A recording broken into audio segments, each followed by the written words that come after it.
My name is Diet Eman. I grew up in Holland. At the age of 18, I joined the Dutch resistance. It was 1940 and we were under the Nazi occupation.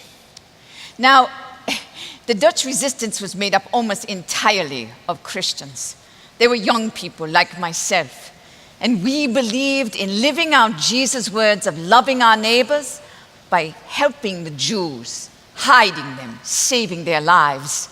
We would also find the Allied pilots who had been downed in the forests and the fields, and we would help smuggle them out of the country. In 1944, I was arrested.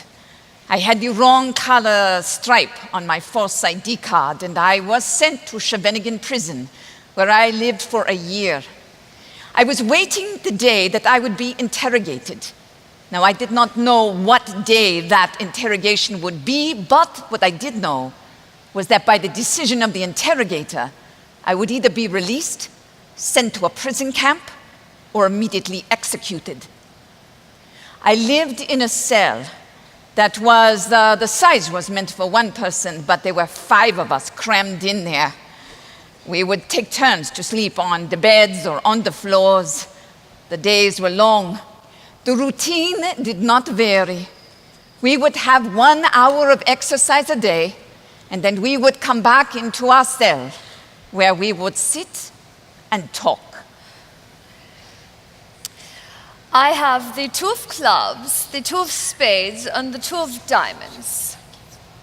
I have 4 queens. Why do you always get the queens? Look, I guess. Here. You shuffle. It just happens. And then she would simmer the chicken broth. That's the secret.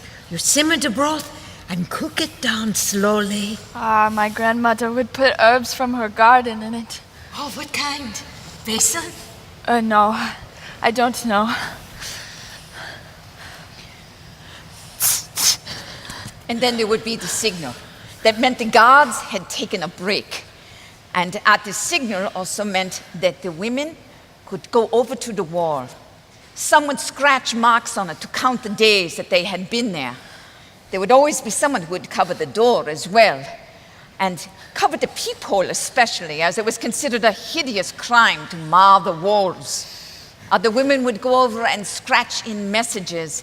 Now, I had kept a bobby pin from when I had been arrested, and I used it to carve a Bible verse into the wall.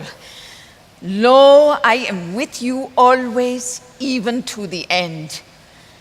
These were Jesus' last words before he went up into heaven. This promise, it gave me great comfort. I did not know what my end would be, but I knew that he would be with me no matter what. And I would run my fingers over that verse.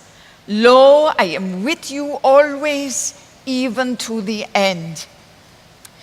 I did not write that verse only for me, but for those who would be in that cell after me, those who would be there long after I had gone.